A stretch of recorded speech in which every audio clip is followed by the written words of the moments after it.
ሰላም ጤና ይስጥልኝ። የተወደዳችሁ የሰለዳ ሚዲያ አድማጭ ተመልካቾቻችን እንዴት ቆያችሁ? ለዕለቱ መራርጠን ወደ እናንተ ለማድረስ ያዘጋጀናቸው አዳዲስ ትኩስና ወቅታዊ መረጃዎችን ይዘን ቀርበናል። መረጃዎቻችን እየተከታተላችሁ እስከ ፕሮግራማችን ፍጻሜ ከኛ ጋር እንድትቆዩ ከወዲሁ በታላቅ አክብሮት ጋብዛለሁኝ። ለነጻነት ታግለህ ወደ ባርነት መግባት እንደሚቻል ኢሳያስ አፈወርቂ አሳይቶናል ሲሉ አቶ ጌታቸው ረዳ የፖለቲካ ትችት ሰነዘሩ። ታዋቂው ጀርመናዊ ፈላስፋ ፍሬድሪክ ኒቼ ለነጻነት በሚደረግ ትግል ወቅት ከማን ነጻ መውጣትና ለምን ዓላማ ነጻ መውጣት የሚሉትን ሁለት ነገሮች መለየት እንደሚያስፈልግ በአንድ ወቅት ተናግሮ ነበር ያሉት የጠቅላይ ሚኒስትሩ የምስራቅ አፍሪካ ጉዳዮች አማካሪ ሚኒስትር አቶ ጌታቸው ረዳ ከማን ነጻ መውጣት የሚለው ጥያቄ ለተሻለ ምን ዓላማ ነጻ መውጣት ወደሚለው ግብ ካልመራ ያ የተገኘው ነጻነት በራሱ ሌላው የባርነት መልክ ሊሆን ይችላል ሲል ጀርመናዊ ፈላስፋ ኒቼ መግለጹ ዋቢ አድርገው አብራርተዋል። ይህንኑ የኒቼን ፍልስፍናዊ እይታ ዋቢ በማድረግ አቶ ጌታቸው ረዳ የኤርትራን ወቅታዊ ሁኔታና የፕሬዝዳንት ኢሳያስ አፈወርቂን አስተዳደር በጠንካራ ቃላት ተችተዋል። አቶ ጌታቸው ረዳ ባስተላለፉት መልእክት የኤርትራ ሕዝብ በታገለው ተጋድሎ ምክንያት ገዳዮችን ከመቀየር ውጪ ያገኘው ነገር እንደሌለና ላለፉት 30 ዓመታት በስቃይና በመከራ ውስጥ እንደሚገኝ ገልጸዋል። የኤርትራ ሕዝብ ሆይ በትግልህ ምክንያት ገዳዮችን ብቻ በመቀየርህ ላለፉት 35 ዓመታት በስቃይና በመከራ ቀንበር ውስጥ በመኖርህ እንኳን ደስ አለህ ለማለት እወዳለሁ ሲሉ በትችት መልክ ጽፈዋል። አክሎም ለነጻነት ታግሎ ወደ ባርነት መዘፈቅ እንደሚቻል ከማንኛውም ፍጡር በላይ በተግባር ያሳዩን ውድ መሪ የተባሉት ኢሳያስ አፈወርቂ በመሆናቸው ለሳቸው ቢሆን እንኳን ደስ አለዎት ማለት እወዳለሁ ሲሉ አቶ ጌታቸው ረዳ በስላቅ ጽፈዋል። ይህ መልእክት ለነጻነት የተከፈለው መስዋዕትነት የህዝብን ነጻነት ከማረጋገጥ ይልቅ ወደ ሌላ አዲስ የአምባገነንነትና የባርነት ምዕራፍ ሊያሸጋግር እንደሚችል በተግባር የታየበት ማሳያ መሆኑን አቶ ጌታቸው ረዳ በትችታቸው አስምረውበታል። በራያ አዘቦ ወረዳ ማቻረ ቀበሌ የወጣቶች አፈሳ እየተካሄደ መሆኑ ተገለጸ። በተለያዩ የትግራይ ክልል አካባቢዎች ሲካሄድ የቆየው የወጣቶችን የግዳጅ አፈሳ እንቅስቃሴ አሁን ላይ ወደ ራያ አካባቢዎችን በሰፊው እየተስፋፋ መሆኑን ከአካባቢው የተገኘ መረጃ አመላክቷል። ከስፍራው የሚወጡ መረጃዎች እንደሚያሳዩት ይህ በሌሎች የክልሉ አካባቢዎች ተጀምሮ የነበረው የወጣቶች አፈሳ እንቅስቃሴ አሁን ወደ ራያ በመዞር ራያ አዘቦ ወረዳ ልዩ ስሙ ማቻረ ቀበሌ በመስፋፋት በከፍተኛ ሁኔታ እየተተገበረ እንደሚገኝ ታውቋል። ይህ በድንገት የተጀመረው ወጣቶችን የማሰርና የማፈስ እንቅስቃሴ በአካባቢው ነዋሪዎችና በቤተሰቦች መካከል ከፍተኛ ስጋትና ጭንቀት መፍጠሩም ለማወቅ ተችሏል። በሌላ በኩል በራያ ለሚገኙ የጭነት ተሽከርካሪዎች ከህወሓት አስቸኳይ ትዕዛዝ ተላልፎላቸዋል። በአሁኑ ሰዓት በህገወጥ መንገድ እየተንቀሳቀሰ የሚገኘው በህወሓት የሚመራው የደቡብ ዞን ራያ አስተዳደር ለአዲሱ የህወሓት ወታደራዊ እቅዶች ማስፈጸሚያ የሚሆን የትራንስፖርት እገዳና ክትትል አውጇል።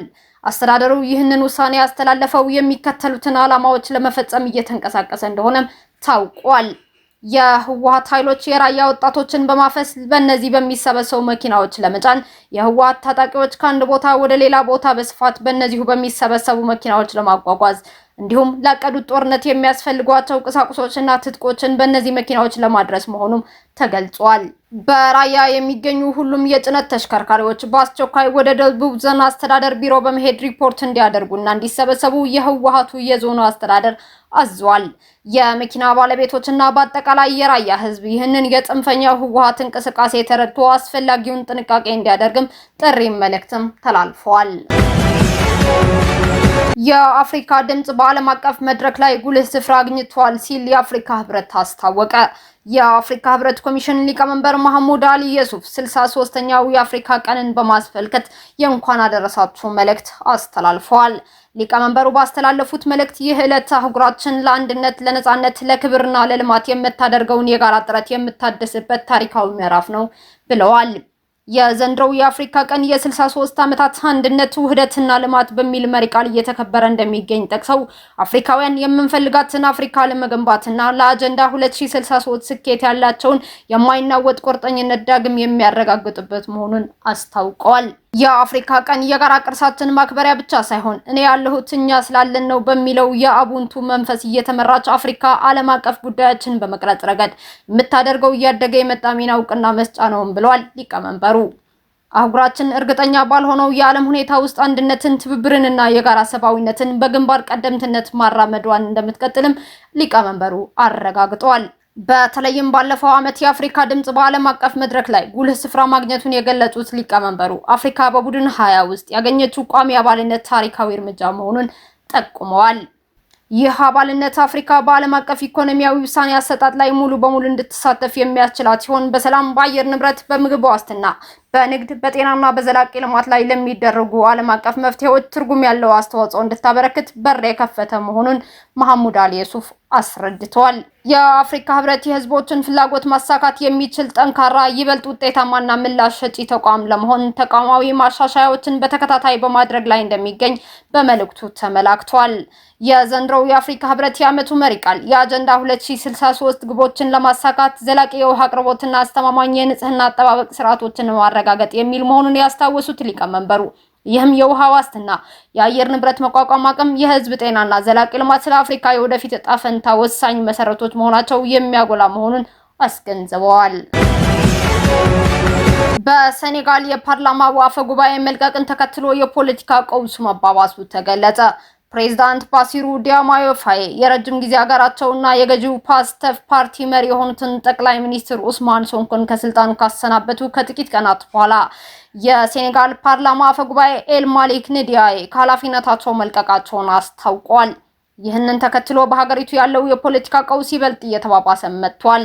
የአፈ ጉባኤ ኤል ማሊክ ንዲያዬ ከስልጣን የመልቀቅ ውሳኔ ከጠቅላይ ሚኒስትርናቸው የተነሱት ኡስማን ሶንኮ ሰፊ ተጽዕኖ ወደሚገኝበት የፓርላማ አፈ ጉባኤነት መንበር ለማምጣት የጀመሩት ስልታዊ እንቅስቃሴ አካል እንደሆነም እየተነገረ ይገኛል።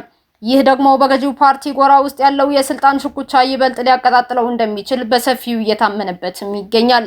ገዢው የፓስተፍ ፓርቲ በፓርላማው ውስጥ ሰፊ አብላጫ መንበር ያለው በመሆኑ ሶንኮ ከጠቅላይ ሚኒስትርነት ቢሰናበቱም እንኳ በፓርላማ በኩል አሁንም ከፍተኛ የፖለቲካ ተጽዕኖ መፍጠር የሚችልበት እድል ሰፊ እንደሆነም እየተገለጸ ይገኛል።